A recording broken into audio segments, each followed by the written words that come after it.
ठिकाणी ती म्हणली का हो मला असं वाद्य आणून द्या ते कोणाकडेच नसलं पाहिजे, कोणाकडेच नसलं, बाप्पा महाराजाकडं नाही, भाकडं महाराजाकडं नाही. ते महाराज वाळून गेलो ना, फार वाळून गेलं. ती म्हणा हे वाद्य कुठून आणावं, ते गेलं मंदिरात पकवाज आणलं, हे म्हणे मंदिरातला पकवाज आणला, पैठणला जाऊन विना आणला 5,000, हे म्हणे विना नको पकवा नको, असं वाद्य आणून द्या ते कोणाकडेच नसलं पाहिजे. आता महाराज ते सुकून गेलं. मी त्याला भेटलो, मला म्हणे का लयच वाळून चालले लोक, लग्न झालं सुधरते तुम्ही वाळून चालले काय वाळकडे. तुम्ही काय करू राव बाबा, घरी गेलं का बायको म्हणते नवीन वाद्य आणून द्या. आता मी लय चॅप्टर महाराज म्हणलं चला, त्याला मी नेलं कुंभाराच्या दारामध्ये, एक गाडगं घेतलं आणि गाडगं घेऊन आम्ही शेतामध्ये मवळ होळायला गेलो. ते मवळ घेतलं, त्या गाडग्यात टाकलं आणि त्याचं तोंड बांधलं आणि ते गाडगा असं आलेलं का भंग आवाज आलेला का असा भंग आवाज आहे. आता महाराज 100-200 मासे त्यात बनलेले. आता याला लय आनंद झाला, म्हणजे असं वाद्य तुम्ही आजपर्यंत पाहिलं नाही.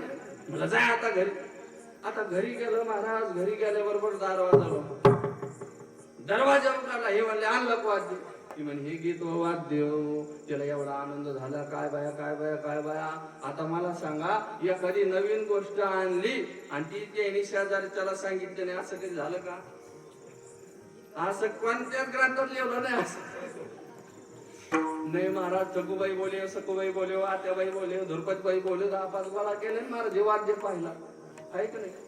10-5 गोळा केले महाराज. एक जणी नवीनच नथी केली, नवीन नथी केली, बाजारात गेली महाराज. आणखी बी गेली त्यांनी.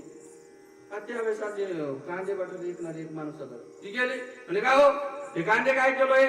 ती म्हणे 2 रुपये. आणि हे बटाटे काय किलोय? 2 रुपये. पुन्हा पुढं जायची. ती आजीबाई जुन्या काळची होती. ती म्हणे अरे कांदे विचारती, बटाटे विचारती, घेत नाही पुढे जाते बा. तिसऱ्यांदा आली, कांदे काय किलो? तिनं बघितले, अरे हिला कांदे नाही विचारायचं, हिला काय दाखायचं? बोट. अंगठी, अंगठी दाखायची म्हणे अंगठी. आता ती जुन्या काळची महाराज एवढे दिवाळे होते. काय राहते? हा दंडोळ्या. भागा भागात फरक आहे की नाही? आमच्याकडे मेले माणसं जायचे आजी. तुमच्याकडे कसं काय? ते म्हणते जीव गेले. ती अंग सुद्धा खर्ची महाराज. आजीबाईनं जीच माग भाया केली, जी 8-10 किलो सोन्याच्या त्या दंडोळ्या होत्या महाराज. ती म्हणले 1-1 किलो, 1-1 रुपयाला 2-2 किलो, 1-1 रुपयाला 2-2 किलो. जीच आजी पळाली अजूनही सापडी महाराज. म्हणजे यांनी एखादी गोष्ट आणली की ती 4-2 जणांना दाखवणार. तशी 10-5 इना गोळा केल्या. आलेले भारी वाद्य, लय भारी वाद्य महाराज. सगळ्या गोळा झाल्या. आता याला वाटलं यांचा हळदी कुंकाचाच कार्यक्रम आहे, काय करू, आपलं काय काम आहे म्हणे घरात. आता हे निघालं घरात. पण जाता जाता यांनी पाहिलं चुलीवर दुधाचं बघून होतं. याला वाटलं हे गोंधळात राहत्यात, मांजर येऊन दूध पिऊन जाईल म्हणून यांनी बाहेरून कडी लावली. बाहेरून कडी लावून घेतली महाराज आणि असं वाट्यावर जाऊन बसला. आता याची झाली हिसका हिसका सुरू. असं खाली तर कसा आवाज होता, ही म्हणली मला दाखव, ती म्हणली मला दाखव. आता ते म्हणे आपण काय करू, याचं उद्घाटनच करू. आता एक जण जरा जास्त शिकलेली होती आणि शिकलेलीला काही डोक्याला होते महाराज. एक जण घरातले सगळे अडाणी होते म्हणून शिकलेली बायको गेली बरं का. नरके महाराज अडाणी सगळे होते म्हणून शिकलेली बायको गेली बाबा. आणि गेलं कामाला, कामावून घरी आलं. त्यावेळेस आईनं दरवाजा उघडला. आईने आरतीचा ताट असं हातामध्ये घेतलं होतं. आतमध्ये डोकून पाहिला, आतमध्ये आरती रडत होती. हे म्हणला का ना मम्मी ती काऊन रडत होती? काही भांडण बिन्न झाले का? भांडण बिन्न काही नाही म्हणे बाळा. अरे घरातले सगळे अडाणी, घरातले सगळे अडाणी म्हणून तो शिकलेली बायको केली आणि हिला पाहिलेली श्यामला सगळं फोडणी दिली.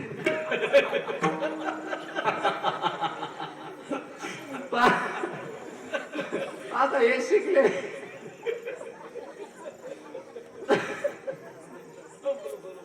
तशी आता 5 जण एक शिकलेली होती मारुती म्हणे बघ अरे वाद्य कोण बांधलं ती एवढा भारी आवाज येतो म्हणजे. तीच म्हणजे सोडे सोडे जीज महाराज ती गाड सुटली. आता 2-4 घंटे झाले त्या माशा जमकलं. जीज बाहेर गेलं आणि यांचं भजन सुरू झालं महाराज. कोणी आला ती, कोणी ताना, कोणी सारे. त्याला वाटलं हळदी कुंकाचा कार्यक्रम रंगला. महाराज एक तासाने सगळा गा याला वाटला भैरवी. मग मी दरवाजा उघडला पाहतो दाखला बाय बाय बाय.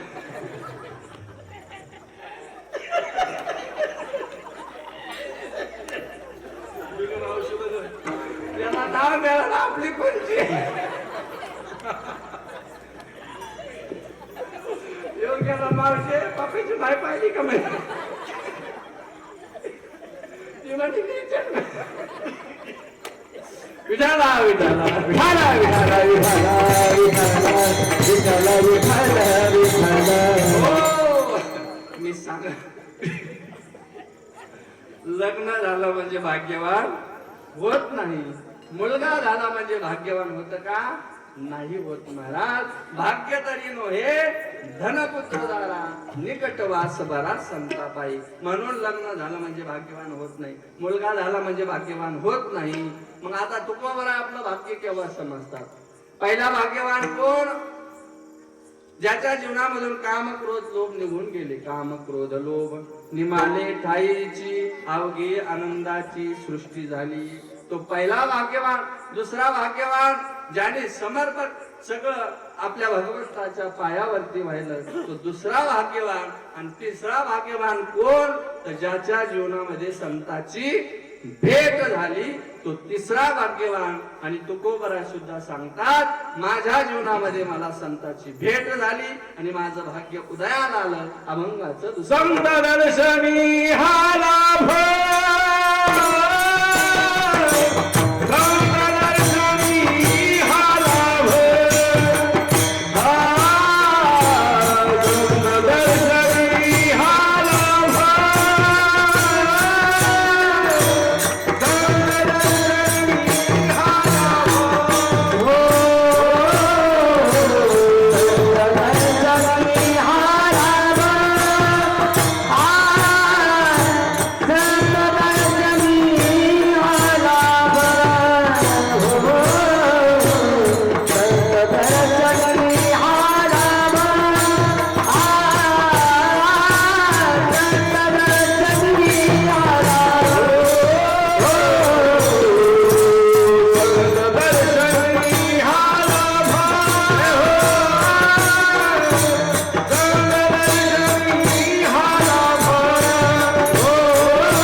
संताचं दर्शन घडलं. संत दर्शनी हा लाभ पद्मनाभ जोडला. संताचं दर्शन झालं, मी त्या भगवंताशी जोडल्या गेलो. सज्जना हो ऐका, आपल्याही जीवनामध्ये आपल्याला संताचं दर्शन घडलं पाहिजे, संताची संगत घडली पाहिजे. दुर्जनाच्या संगतीमध्ये माणसाला मरावं लागतं. ऐका बरं, संगतीमध्ये फार महत्व आहे. जशी संगत तशी पंगत. महाराज जर दुर्जनाची संगत केली तर मरावं लागतंय आणि संताची संगत केली तर जीवदान आहे.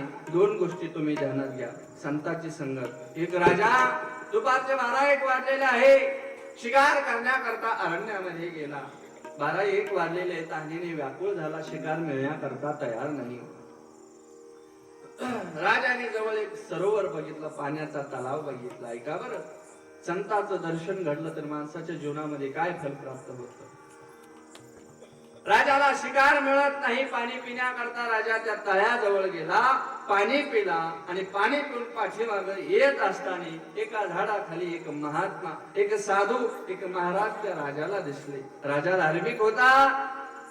राजा विचार करतोय जाता जाता आपण महाराजांचं दर्शन करून जावं, म्हणून राजा जवळ गेला. महाराजी प्रणाम. राजाने नमस्कार केला, पण महाराजांचं लक्ष त्या राजाकडे नव्हतं. बघा, महाराजांचं लक्ष त्या तळ्यामध्ये होतं, ज्या तळ्यामध्ये राजा पाणी पिला. बघा, त्या तळ्यामध्ये एक बघा काय करायचा, आपली चोच त्या ठिकाणी दगडावरती घासायचा. चोच पाण्यामध्ये बुडवायचा आणि दगडावरती घासायचा. महाराजांचं लक्ष त्या बगळ्याकडे होतं. राजाला वाटलं कदाचित महाराजांनी आपला शब्द ऐकला नसावा. राजा जवळ गेला. महाराजी प्रणाम. त्यावेळेस महाराज त्या बगळ्याकडे बघून एक वाक्य उच्चारतात की घस घस घसी ऊपर डाले पाणी तुम्हारी मन की बात हमने पहचान. साधू काय म्हटले? घस घस घसी. तो बगळा काय करीत होता? आपली चोच घासायचा, वरून पाणी टाकायचा. पण बगळ्याच्या मनात काय होतं? पाण्यातला मासा होता. आणि हे कोणी ओळखलं? या साधूने ओळखलं की कितीही चोच घास पण तुझ्या मनात काय आहे? पाण्यातला मासा आहे. राजाला वाटलं साधूने आपल्याला आशीर्वाद दिला. राजा त्या ओवीचं चिंतन करत करत घराकडे निघाला. घस घस घसी ऊपर डाले पाणी तुम्हारी मन की बात हमने पहचानी. एक दिवसचा प्रसंग आहे बघा. या राजाची जी राणी होती, या राणीचं प्रेम त्या राजावरती नव्हतं. राणीचं प्रेम होतं प्रधानावरती. आणि प्रधानाने ठरवलं की जोपर्यंत आपण या राजाचा घात करीत नाही तोपर्यंत आपल्याला लग्न करता येणार नाही. मग आता राजाला मारणं सोपं आहे का बाबा? राजाला मारणं सोपं नाही महाराज. कारण राजा आहे तो. राजा बोले दल हाले, ब्राह्मण बोले शेंडी हाले, मिया बोले आणि तुम्ही आम्ही बोले साधी बायको बी नाही आले. राजा आहे महाराज तो. राजाला मारणं सोपं आहे का? सोपं नाही. मग काय करायचं? त्यावेळेस प्रधानाने डोकं चालवलं की राजाची दाढी करण्याकरता एक न्हावी दादा येतो म्हटले. त्या न्हाव्याला सांगितलं, हे न्हावी दादा बोला, तुला 1,00,000 रुपये देतो म्हटले. दाढी करत असताना राजाचा शिरच्छेद करायचा. मी सांगून गेलो तुम्हाला, पैशा करता लोक काही पण करतात. न्हाव्याने ठरवलं, अरे राजाचा शिरच्छेद केला म्हणजे राजा मरणार, राजा मेला म्हणजे हा प्रधान राजा होणार, म्हणजे आपली नोकरी फिक्स राहील आणि वरून 1,00,000 रुपये भेटतात. काय हरकत आहे? दुसरा दिवस उजेडला. महाराज राजा समोर आलेला आहे. न्हावी राजाच्या समोर बसला त्या ठिकाणी. आणि बसल्यानंतर न्हाव्याने ते आपले शस्त्र काढले. महाराज पूर्वीच्या काळी मोठमोठाले वस्त्रे राहायचे ते दाढी करण्याकरता. आता नाही राहिले ते, आता म्हशीकडे गेले ते. आता नवीन नवीन सुविधा निघायला लागले महाराज. आणि तो वस्त्रा घासण्याकरता एक दगड असतो, काय म्हणतात त्याला? शिळ म्हणतात, निशाणा म्हणतात, है का नाही? म्हणून त्याने तो दगड काढला. त्या दगडावरती त्या वस्त्रावरती पाणी टाकलं आणि हा घासू लागला बघा. घासत असताना आवाज झाला. घासत असताना असा आवाज झाला. आणि हा आवाज ऐकल्याबरोबर राजाला त्या महाराजांची ओवी आठवली. राजा लगेच म्हटला, घस घस घसी ऊपर डाले पाणी तुम्हारी मन की बात हमने पहचानी. असं म्हटल्याबरोबर न्हाव्याने तो वस्त्रा फेकून द्याला, तो दगड फेकून द्याला राजाचे धरले पाय. राजा म्हणला, मी तर महाराजांनी दिलेली ओवी म्हटलं, यांनी माझे पाय का धरले? नक्की तारीख काहीतरी काळं पिवळं दिसतंय म्हटलं. राजा चॅप्टर होता. महाराज नाया सांग काय तुझ्या मनात आहे? मला सगळं माहिती पण तुझ्या तोंडातून वधून घ्यायचं, बोल. न्हावी दादा म्हटले, महाराज माझी काही चुकी नाही म्हटले. प्रधानाने आणि राणीने मला 1,00,000 रुपये देतो म्हटले. दाढी करत असताना तुमचा शिरच्छेद करायचा. दृष्टांत संपला. सिद्धांत हा आहे. मला सांगा, राजा पाणी पिऊन येत असताना त्या साधूचं दर्शन राजाला घडलं. किती वेळ लागला बरं? 1.5 तास? हा, अर्धा क्षण लागला असेल ना दर्शन घेण्याकरता. किती वेळ लागतो महाराज? तेवढी संगती घडली, त्या साधूचं दर्शन घडलं. तर राजा आज जिवंत आहे, सज्जनाहो. म्हणून साधूची संगती घडली, साधूचं दर्शन घेतलं की महाराजांना किती फल प्राप्त होतं. क्षण घडता संगाती संगाती, क्षण घडता संगाती संगाती, क्षण घडता संगाती संगाती, क्षण घडता संगाती संगाती.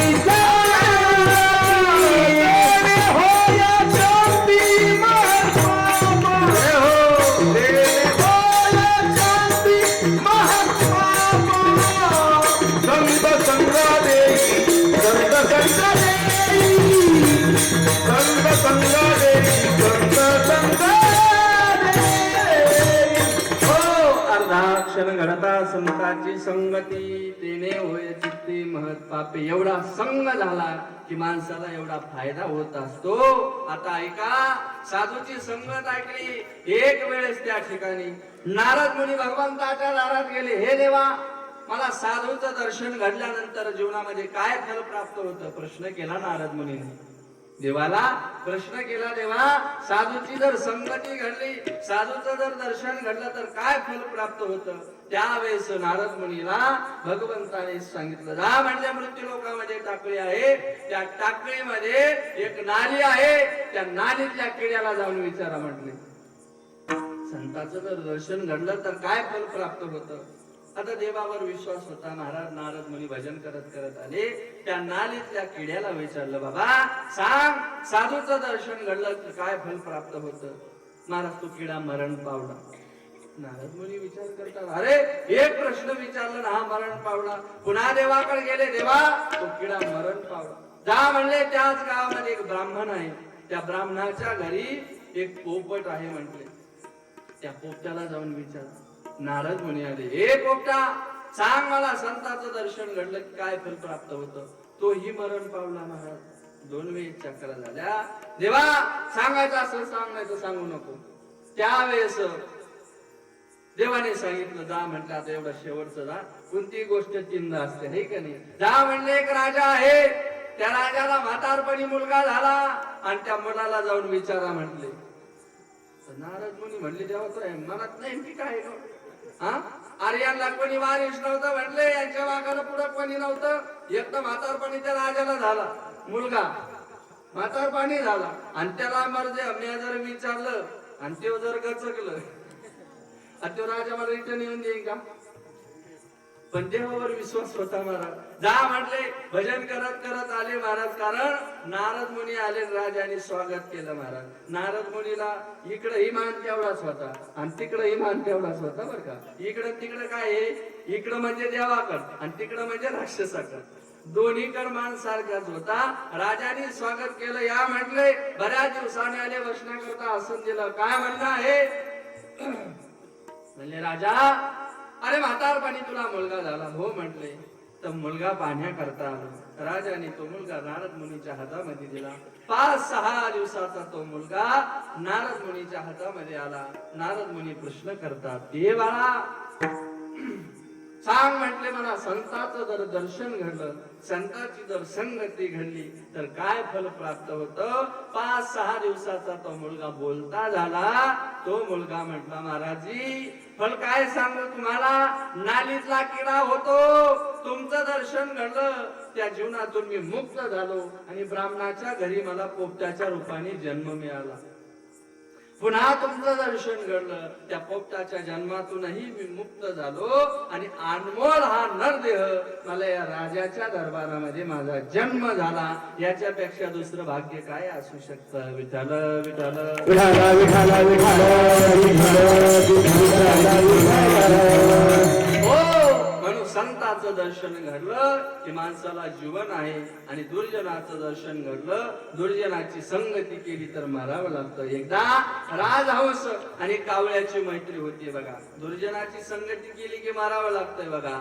2 जण एवढे मित्र होते, सोबत जेवायचे, सोबत कोणतंही कार्य करायचे. एक दिवस फिरण्याकरता गेले बाहेरच्या राज्यामध्ये.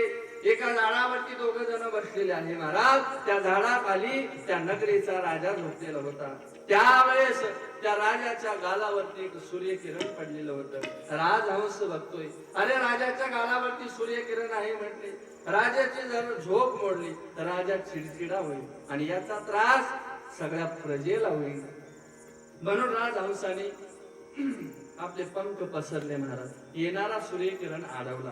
त्यावेळेस कावळा म्हणतो, का रे बाबा तुला काय घेणं आहे? मोडू दे झोप, राजाचे मोडेल. नाही रे दादा, आपल्या नगरीचा राजा आहे, त्याची झोप मोडता कामा नाही. कावळा म्हणला, मी चाललोय, तुला यायचं का? हा म्हणला, नाही, जोपर्यंत राजा उठत नाही तोपर्यंत मी येणार नाही. कावळा निघून गेला महाराज. पण जाता जाता कावळ्याने घाण केली. ती विष्णा राजाच्या गालावरती पडली. कावळा निघून गेला बघा. गार लागलं, राजाची झोप मोड झाली. राजा झोपेतून उठला. गालाला काय गार लागतंय, हात फिरवला तर विष्णा आहे. वरती बघितलं तर कोण होतं? राजहंस होता महाराज. मागचा पुढचा विचार न करता धनुष्याला बाण जोडला. एका बाणामध्ये त्या राजहंसाला मारावं लागलं. मला प्रश्न विचारायचा आहे तुम्हाला, चुकी कोणाची होती? कावळ्याची चुकी होती. आणि मारावं कोणाला लागलं? राजहंसाला मारावलं. कशामुळं? तर दुर्जनाची संगती केली म्हणून मारावं लागलं. संतांचं दर्शन घेतलं तर जीवदान आहे. म्हणून तुकोबराय सांगतात, माझ्याही जीवनामध्ये मला संतांचं दर्शन घडलं आणि त्या देवाला मी प्राप्त केलं. एकाने प्रश्न केला, महाराज तो देव तो अनमोल ठेवा, कुठं ठेवाल? अभंगाचं तिसरं चरण. हाय संपुष्ट हृदय पेटी, संपुष्ट हृदय पेटी, हाय संपुष्ट हृदय पेटी, संपुष्ट हृदय पेटी, संपुष्ट हृदय पेटी,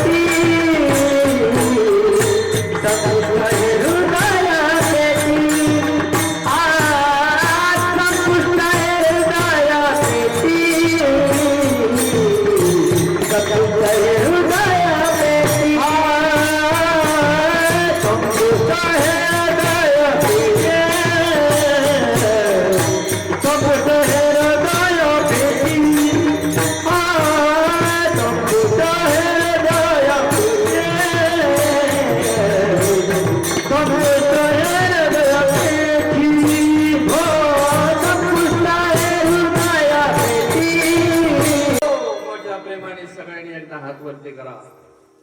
झोप गेली पाहिजे बरं का.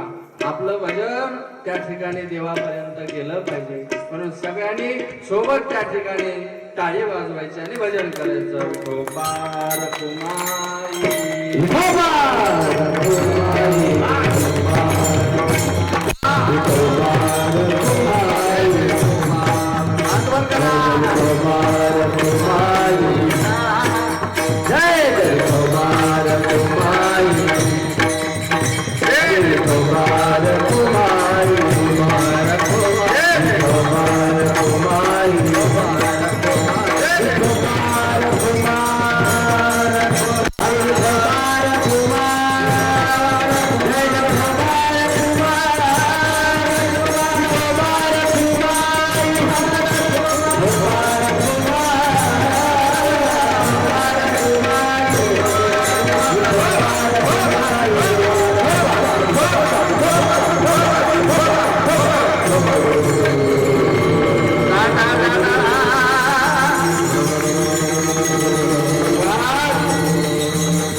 शेवटच्या चरणात तुकोबराय सांगतात, जो ठेवा भगवंत रूपी ठेवा मला प्राप्त झाला तो भावाने प्राप्त झाला.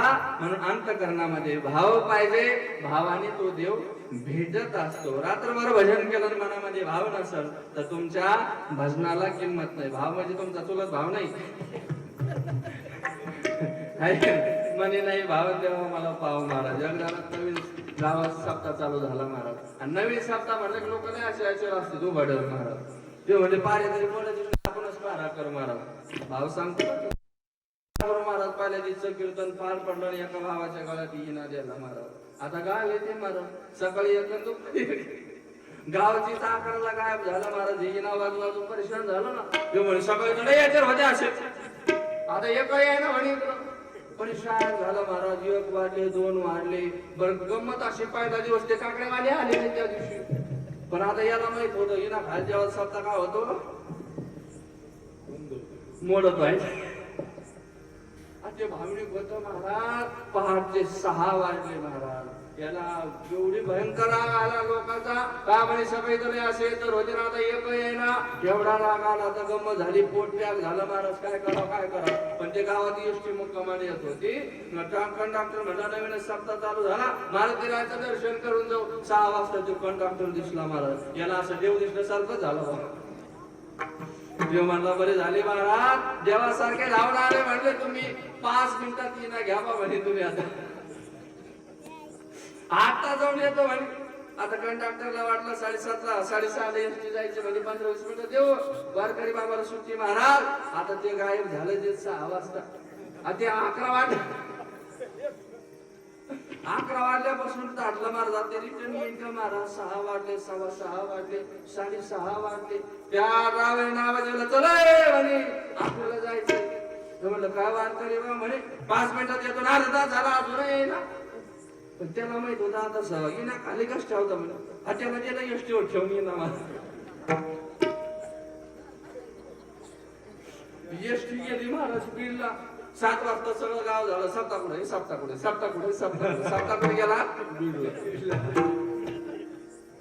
सप्ताह गेला बीडला. म्हणून असं काय करू नका महाराज. भाव आहे तो देवाला प्रिय आहे. सज्जनावर रात्रभर भजन करा सन्मानातून करा त्या ठिकाणी. म्हणून तुकोबराय सांगतात तो ठेवा मला भावाने प्राप्त झाला. असो झाला आपलं कीर्तन सज्जन आहोत. त्या ठिकाणी 2 प्रसंग सांगतो आणि कीर्तनाला पूर्ण विराम देतो. महाराष्ट्रावर फिरत असताना मी नेहमी सांगत असतो की ज्या आई वडिलांनी आपल्याला जन्म दिला त्या आई वडिलांचे उपकार कधी विसरू नका सज्जन आहो. आणि दुसरी गोष्ट जीवनामध्ये कधीच दारू पिऊ नका सज्जन आहो. दारूमुळे फार मोठं वाटोळ होतं बघा. दारू आपण पित नाही, दारू आपल्याला पिते सज्जन हो. मला सांगा कधी दारूवाला घरोघर हिंडला का की दारू घ्या नाही. दुधावाला हिंडला आहे का नाही. म्हणून दारू पिऊ नका बघा. दारूमुळे फार मोठा अनर्थ होत असतो सज्जन हो. एक छोटस सुखी कुटुंब होतं बघा. छोटस सुखी कुटुंब आहे सज्जन हो. एक मुलगा आहे एक मुलगी आहे त्या ठिकाणी. पण बघा एक दिवस तो बाळू शाळेतून आला. शाळेतून आल्यानंतर दुपारचे 4 वाजलेले आहे. तो बाळू आपल्या आईला सांगतो आई फार भूक लागली ना ग आई. जेवण्याकरता दे म्हटले मला. महाराज गरीबाच्या घरी दारू पिऊन पिऊन याने सगळं घरातला पसारा विकून टाकला. खाण्याकरता काहीच नाही. शिळी भाकर होती आणि दुपारची चटणी त्या मुलाला खाण्याकरता दिली. मुलगा घास घेतला तोंडामध्ये भरवणार तेवढ्यामध्ये बापाने आवाज दिला हे बाळा मला दारू आणून दे म्हटले. तो मुलगा सांगतो आई तू बाबाला सांग ना जेवण करतो आणि तुमची दारू आणून देतो तुमची बाटली आणून देतो. मुलगा घास तोंडात घालणार पुन्हा आवाज आला बाळा येतो की नाही म्हटले. आई सांगते बाळू जा रे पळत पळत जा आणि घेऊन ये बघ. तू जर आणली नाही ना दारू तर आज आपल्या सगळ्याला मार खावा लागेल बघा. 4 वाजले महाराज 4. मुलाला भूक लागली होती हो. ताटाकडे बघत बघत तो मुलगा गेला. बापाच्या हातातून पैसे घेतले. बघा तुम्ही असं वाईट काम कधीच मुलाला सांगत जाऊ नका बघा. मुलगा त्या ताटाकडे बघत आहे. पोटामध्ये भूक आहे डोळ्यामध्ये अश्रू आहे. भूक लागली पण खाता येत नाही हो. दारू आणण्याकरता मुलगा निघाला पण बाहेर पाऊस चालू झाला. याला वाटलं जास्त पाऊस येण्याच्या अगोदर आपण जाऊन आलं पाहिजे. पळत पळत हा मुलगा गेला. जात असताना रस्त्याने मुलं चिडू लागली त्याला हे दारूवाल्या हे दारूवाल्या. त्या मुलाला चिडू लागले महाराज. पण या मुलाने लक्ष दिलं नाही. मुलगा गेला बाटली घेतली सज्जन आहो. तोपर्यंत जोराचा पाऊस चालू झाला. याला वाटलं पाऊस चालू झाला आपण पळालं पाहिजे. म्हणून तू घेतलेली बाटली अशी कमरेला कोसळली आणि बाळू पळू लागला. पण पळता पळता याचं दुर्भाग्य ठेच लागले आणि बाळू तसाच पोटावरती पडला आणि ती काच फुटली आणि ती बाटली बाळूच्या पोटामध्ये घुसली. रक्ताच्या थारोळ्यामध्ये बाळू पडलेला आहे. पाऊस चालू आहे. सगळ्या पाण्यामध्ये रक्त साचलेलं आहे. कोणीतरी बघितला रे बघा ना हा दारूवाल्याचा मुलगा. कोणीतरी त्याच्या वडिलाला सांगा कोणीतरी त्याच्या आईला सांगा. दोघा जणांनी तो मुलगा घेतला आणि त्याच्या आईला सांगितलं अहो बघा ना तुमच्या बाळूला काय झालं. बाळूच्या पोटामध्ये काचा होत्या. त्यावेळेस बाळूच्या डोळ्यातून अश्रू येतात. आई अगं मला भूक लागली होती ना ग आई. बघ ना आता ज्या पोटामध्ये भाकर पाहिजे होते त्या पोटामध्ये काचा आहे आई. आई धाय मोकळून रडू लागली. कोणीतरी माझ्या बाळूला वाचवा कोणीतरी बाळूला वाचवा. दोघा जणांनी गाडी जुंपली. बाळू त्या ठिकाणी गाडी टाकलेला आहे. आई सांगते बाळा रडू नको रे बाळा रडू नको. 5-6 वर्षाची मूल ती बाळू जवळ बसलेली आहे. आई तुला सांगतो बघ आता मी काय जिवंत राहायच्या मार्गावर नाही. पण आई, मी गेल्यानंतर कधीच माझ्या या पिंकीला, माझ्या या बहिणीला दारू आणण्याकरता पाठवू नको तू. रडत असताना बाळूने आईच्या तोंडावरून हात फिरवला आणि बाळूने आपला जीव त्या ठिकाणी सोडून दिला. त्यावेळेस गाडी पुन्हा घराच्या दिशेने पळाली.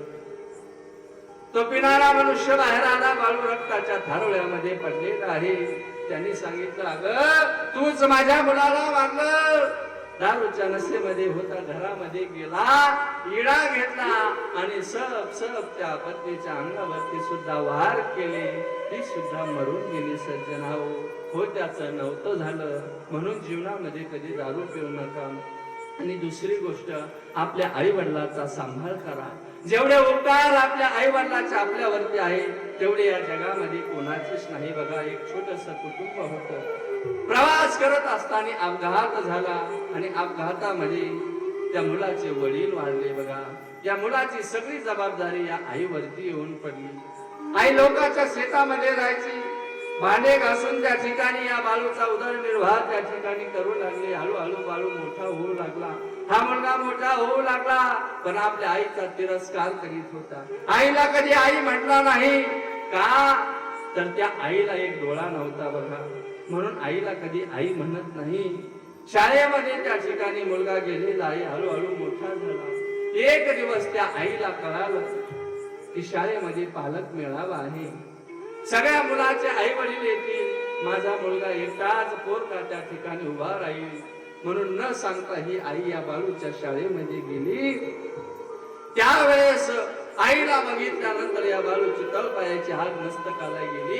त्या हजारो लोकांमध्ये त्या बाळाने त्या आईचा अपमान केला. का ग, तुला कोणी बोलवलं होतं या ठिकाणी?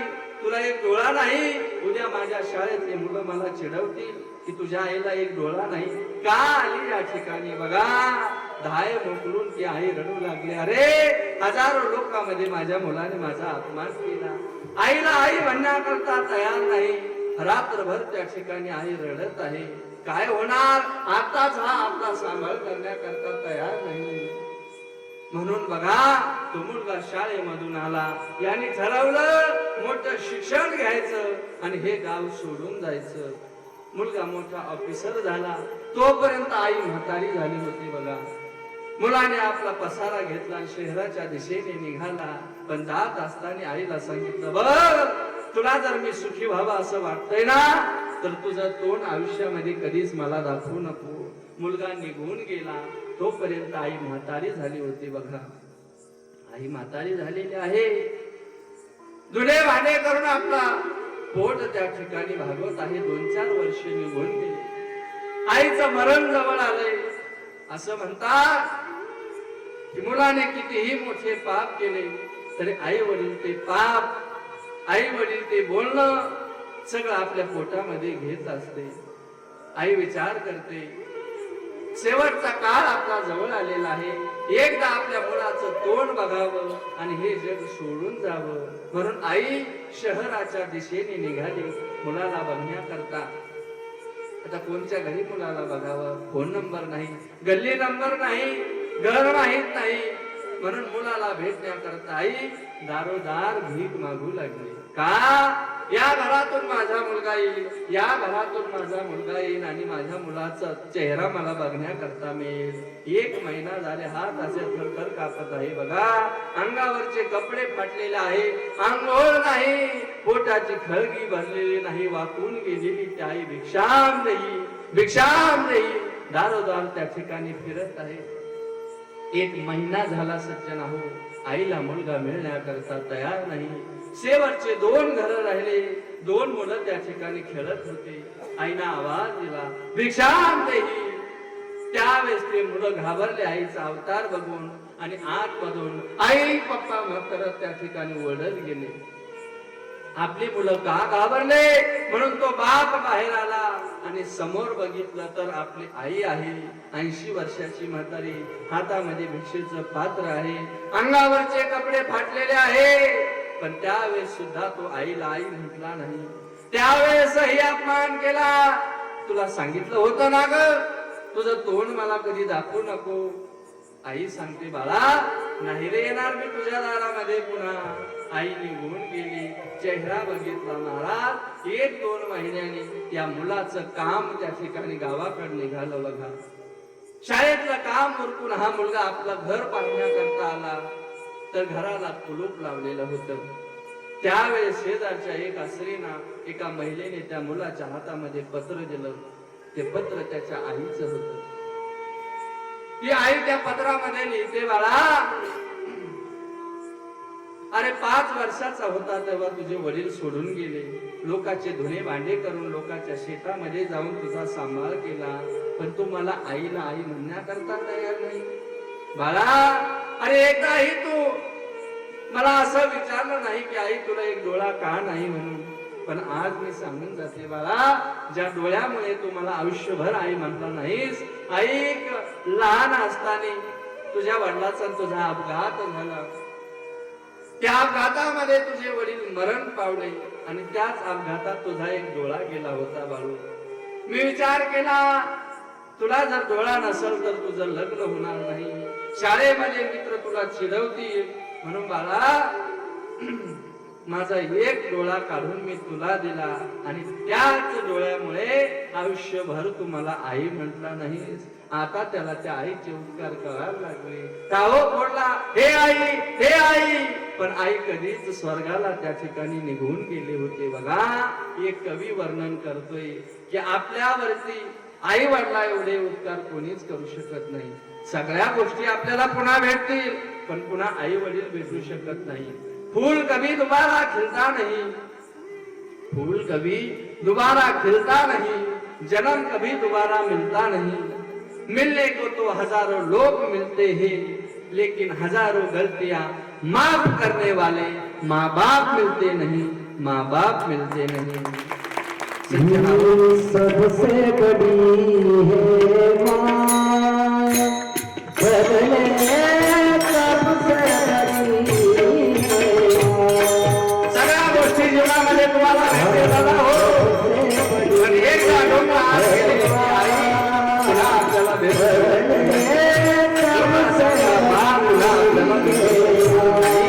पण जोपर्यंत जिवंत आहे हाताच्या मुलाप्रमाणे आपल्या आई वडिलांचा सांभाळ आई वडिलांनी लोकांच्या गुन्हे भांडे करून आपला सांभाळ केला आणि आज माता आपण आपल्या आईला सांभाळण्याकरता तयार. आणि त्यावेळेस या आई वडिलांचा सांभाळ करायचा त्याच वेळेस आपण जीवनामध्ये आई वडिलांचा सांभाळ. हजारो लोक तुम्हाला जीवनामध्ये हजारो अपराध हजारो चुका पोटामध्ये घेणारे आई वडील सबसे बडी सगळ्यात आई वडील